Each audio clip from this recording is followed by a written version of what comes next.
নমস্কার বন্ধুরা, আজও একটা সুন্দর রেসিপি আপনাদের সাথে শেয়ার করব। ভিডিওটি স্কিপ না করে সম্পূর্ণ দেখতে থাকুন। রেসিপিটার জন্য এখানে একটি সসপ্যানে জল আমি গরম করতে দিয়েছিলাম। জলটা উষ্ণ গরম হয়ে যাওয়ার পর এখানে আমি 1 প্যাকেট দুধ অ্যাড করে দিলাম। আমি এখানে গুঁড়ো দুধটা নিয়েছি, আপনারা চাইলে লিকুইড দুধটা নিতে পারেন, তবে গুঁড়ো দুধের টেস্টটা কিন্তু একটু বেশি, সেই জন্য আমি গুঁড়ো দুধটা নিয়েছি।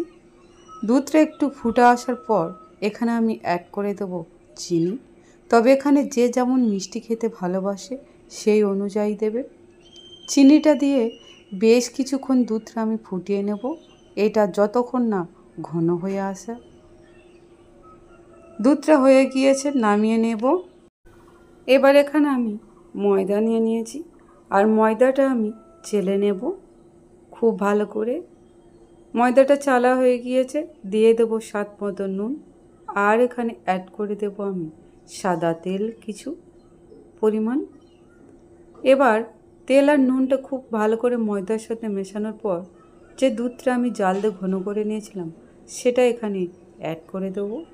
আর আপনারা তো দেখেছেন এখানে আমি চিনিটাও অ্যাড করেছিলাম দুধের সঙ্গে। এবার এই ডোটা আমি মাখিয়ে নেব।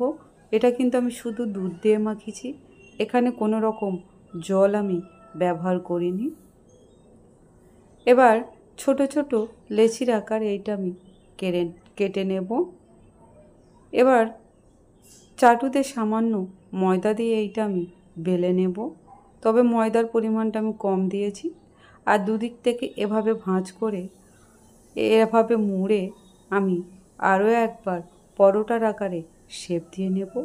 আমি আমার পছন্দ মতো শেপ দিয়ে নিয়েছি, আপনারা চাইলে আপনাদের পছন্দ মতো করে শেপ দিয়ে নিতে পারেন।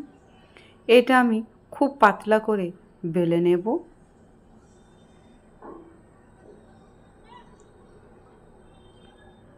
চলে যাব আমি নেক্সট স্টেপে। এখানে একটি তাওয়া নিয়ে নিয়েছি, আর তাওয়ার মধ্যে দিয়ে দেবো পরিমাণ মতো সাদা তেল। এবার যে পরোটাগুলো আমি বেলে নিয়েছিলাম সেগুলো এখানে অ্যাড করে দেব। আমি এখানে একটু বেশি তেল দিয়ে ভাজছি, আপনারা যদি চান তাহলে এখানে তেলের পরিমাণটা কম দিতে পারেন। এভাবে প্রত্যেকটা পরোটা আমি ভেজে নেব। আর এগুলো কিন্তু খুবই খাস্তা আর নরম হয়েছে, মুখে দিলেই কিন্তু মিলিয়ে যাবে। আমার দুধ পরোটা রেডি। রেসিপিটি কেমন লাগলো তা অবশ্যই কমেন্ট করে জানাবেন বন্ধুরা। ভালো লাগলে লাইক, কমেন্ট, শেয়ার